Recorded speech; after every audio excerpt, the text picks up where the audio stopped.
शैतान बाज लोगों के जहनों में ये वसवसा डालता है कि मैं तो दीन के करीब हो रहा हूं, अल्लाह के करीब हो रहा हूं और मुझ पर आजमाइशें क्यों आ रही हैं। सुनो सुभान अल्लाह, अल्लाह के हबीब अलैहिस्सलातु वस्सलाम की क्या शान है। आला हजरत ऐसे ही नहीं कहते कि मैं निसार तेरे कलाम पर मिली यूं तो किसको ज़बान नहीं, वो सुखन है जिसमें सुखन ना हो, वो बयां है जिसका बयां नहीं। मेरे आका ने कमोबेश 1450 साल पहले ये मसला सॉल्व कर दिया। हजरत सैयदना साद बिन अबू वक्कास रदियल्लाहु तआला अन्हु फरमाते हैं कि मैंने अर्ज की, या रसूल अल्लाह सल्लल्लाहु तआला अलैहि वसल्लम, सबसे ज्यादा मुसीबतें किन लोगों पर?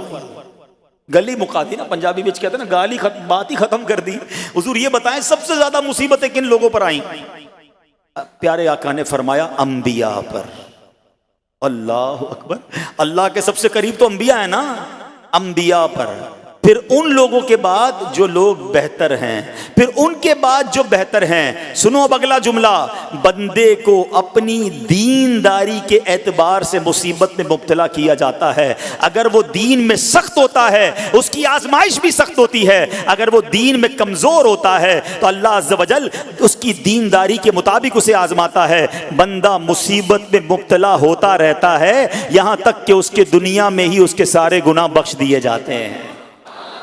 गोया अल्लाह की ये रहमत है कि बंदा बड़ा नेक हो रहा है, रब चाहता है कि इस बंदे पर आजमाइश भेजूं, मेरा नेक बंदा सब्र करे, इसके गुनाह माफ हो जाएं और मेरे पास आए तो उसको जन्नत में दाखिल कर दूं। अल्लाह अकबर। ऐ प्यारे इस्लामी भाइयों, याद रखना, अब जो मैंने एक सवाल कायम किया था ना कि यार मैं तो दीन के करीब, मैं तो अल्लाह के करीब होने की कोशिश कर रहा हूं और एक के बाद एक आजमाइश आ रही है, ये क्या है? अब एक और हदीस सुन लो, सुभान अल्लाह। हजरत सैयदना अनस रदियल्लाहु तआला अन्हु से रिवायत है, सरकारे वाला तबार, हम बेकसों के मददगार, शफीए रोजे शुमार, दो आलम के मालिक व मुख्तार सल्लल्लाहु तआला अलैहि वसल्लम ने फरमाया, जब अल्लाह अज़्ज़ व जल किसी बंदे से मोहब्बत फरमाता है, सुनना जरा गौर से, अल्लाह अज़्ज़ व जल जब अपने किसी बंदे से मोहब्बत फरमाता है या उसे अपना दोस्त बनाने का इरादा फरमाता है तो उस पर आजमाइशों की बारिश फरमा देता है। अल्लाह करीम उस पर मोहब्बत भी फरमा रहा है और आजमाइशें भी भेज रहा है। दोस्त पर आजमाइशें कौन भेजता है? दोस्त को तो राहतें डाली जाती हैं। हाय हाय, अब यही तो इम्तिहान है, यही तो चेक है। सुनो, नबी पाक फरमाते हैं जब अल्लाह उस पर आजमाइश भेजता है ना, वो बंदा अपने रब को पुकारता है, ऐ मेरे रब अज़्ज़ व जल।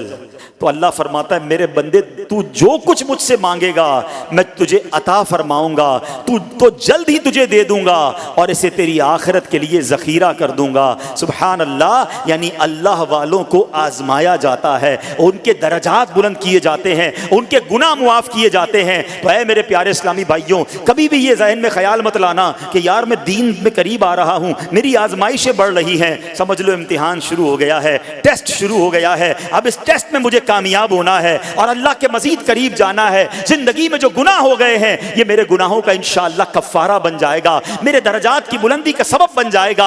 अल्लाह से अर्ज करना, ऐ मौला मैं तेरी रिजा पर राजी, मैं तेरे फैसलों पर राजी, अब तक जो दिया था तूने दिया था, ये सब कुछ तेरा है। ऐ रब जब तू वापस लेगा मैं इस पर राजी। जब ये साबित कदमी नसीब हो गई, फिर देखो गैब के खजानों से कैसा आपके दिल पर सकीना उतरेगा, फिर कैसा आप पर रहमतों का नुज़ूल होगा। तो ऐ मेरे प्यारे इस्लामी भाइयों, मुसीबतें आ चुकी और आने भी वाली हैं, पहले ज़हनी तौर पर तैयार रहना, मगर सब्र करना।